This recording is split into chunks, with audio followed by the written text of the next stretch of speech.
2 नाव समंदर में पलट गई और 500 मौतों की आशंका है। 2 नाव और 500 मौत हो सकती है, ऐसा दावा किया जा रहा है।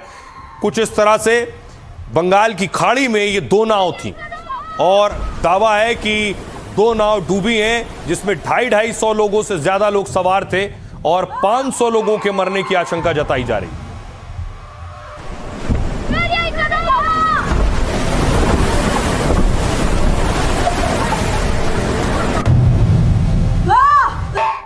रही आपको बताऊं कि आखिर हुआ क्या और कहां ये नाव पलटी है। म्यांमार के तट के पास बंगाल की खाड़ी में बड़ा हादसा हुआ।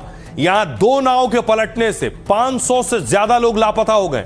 इन सभी लोगों के मरने की आशंका जताई जा रही है। दोनों नाव जून के आखिर में रखाइन राज्य से रवाना हुई, तभी मौसम खराब होने की वजह से दर्दनाक हादसा हुआ। मरने वालों में ज्यादातर रोहिंग्या समुदाय के बताए जा रहे हैं। दरअसल रोहिंग्या म्यांमार में लंबे समय से हिंसा का शिकार रहे, इसलिए वो यहां से जान बचाकर मलेशिया और इंडोनेशिया जैसे देशों में भाग रहे हैं। मलेशिया जाने के लिए लोग जर्जर नाव तक का इस्तेमाल कर रहे हैं और इसी वजह से खतरनाक सफर में हजारों लोग जान गंवा रहे हैं। यूएन के मुताबिक 2025 में 6,500 रोहिंग्याओं ने भागने की कोशिश की, जिनमें 900 लोग या लापता हो गए या उनकी हादसे में मौत हो गई। म्यांमार में दशकों से रोहिंग्याओं के साथ हिंसा के आरोप लगते रहे। यहां की बौद्ध बहुसंख्यक सरकार रोहिंग्याओं को नागरिक नहीं मानती है और इसी वजह से इन लोगों के साथ हिंसा और सरकारी भेदभाव होता है। साल 2017 में तो म्यांमार सेना पर रोहिंग्याओं के साथ हिंसा के आरोप लगे। हिंसा भेदभाव से परेशान हजारों रोहिंग्या यहां से भागने की कोशिश करते हैं और इस दौरान हादसे में उनकी मौत की आशंका है। खबरों में आगे बढ़ते हैं। आज की एक और बड़ी खबर है, पाकिस्तान लिए चलता हूं। पाकिस्तान में पाकिस्तानी सेना के सामने बलूच लिबरेशन आर्मी कहर बरपा रही। बीएलए का अटैक और 45 पाकिस्तानी सैनिक ढेर हो गए, यह दावा किया जा रहा है। कुछ इस तरह बताया गया कि पाकिस्तानी सेना की बस जा रही थी जिस पर बीएलए ने टारगेट किया।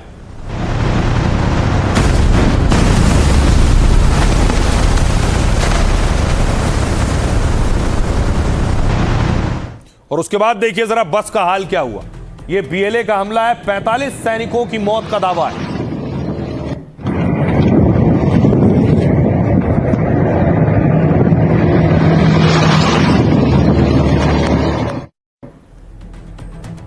रहिए, अब आपको दिखाऊं कि वहां पर सिचुएशन क्या है, वहां किस जगह पर यह अटैक हुआ है जहां पाकिस्तानी सैनिक और जवान मौजूद थे। ये देख रहे हैं तस्वीर।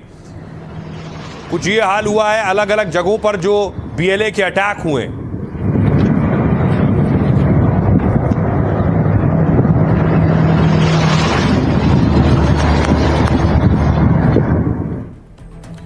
यह हमला कैसे हुआ? बलूचिस्तान में दरअसल पाक सेना के लिए चुनौतियां लगातार बढ़ती जा रही। बीएलए ने दावा किया है कि उसने पाक सेना की एक बस को उड़ा दिया है। इस हमले में 45 सैनिक मारे गए जबकि दर्जनों सैनिक घायल हैं। पाकिस्तानी सैनिकों से भरी ये बस क्वेटा कराची हाईवे पर जा रही थी। इसी दौरान पहले से घात लगाए बैठे बीएलए लड़ाकों ने इस बस को उड़ा दिया।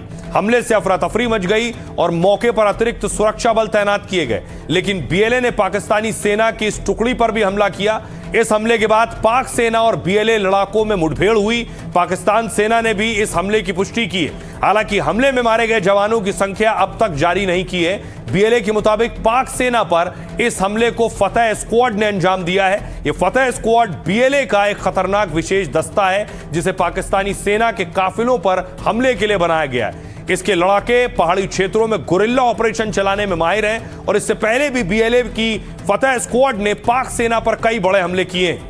पकड़े गए हैं जैश के आतंकी यानी मसूद अजहर के ये आतंकी पकड़े गए हैं।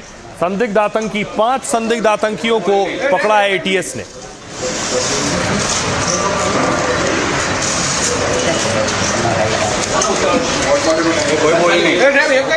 ये पांचों कौन है, एक एक कर मैं आपको बताऊं। ये पांचों की तस्वीरें आप देख रहे हैं। सबसे पहला नाम बिलाल, आबिद भाई शेरा, मोहम्मद आयूब, मोहम्मद पालनपुरी, शफिया रईस मुफ्ती और मोहम्मद हसन कार्डिया।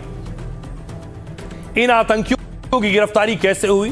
दरअसल पिछले दिनों जुलाई के महीने में ही कुछ आतंकियों को एटीएस ने पकड़ा था और इनके बयान, इनसे पूछताछ के बाद 5 और लोगों की गिरफ्तारी हुई है।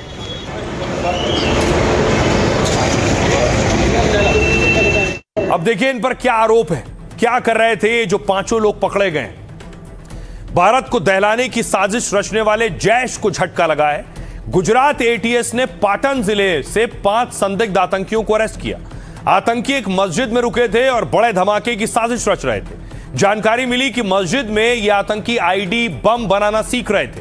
ट्रायल के तौर पर इन आतंकियों ने आईडी धमाका करके भी देखा था। पिछले 3 सालों में इन्होंने देश में 8 अलग अलग जगहों का दौरा किया। एटीएस के मुताबिक आरोपियों में एक ने टाइम बम बनाने की कोशिश की, लेकिन यह प्रयोग सफल नहीं हो पाया। बम बनाने का सामान जब्त हुआ है। आतंकियों से अकेला मुजाहिद कैसे जिहाद करे नाम की किताब भी मिली। इसके साथ ही जैश सरगना मसूद की तकरीरों से भरी पेन ड्राइव जब्त हुई है। जांच में सामने आया है कि आतंकी मदरसे के युवाओं को ब्रेन वॉश कर रहे थे। मदरसे में पढ़ने वाले युवाओं को जिहाद में जोड़ने की साजिश रच रहे थे। इससे पहले 3 जुलाई को गुजरात एटीएस ने ही 8 आतंकियों को गिरफ्तार किया था और इससे पहले 3 जुलाई को जैश-ए-मोहम्मद से जुड़े 8 आतंकी पकड़े गए।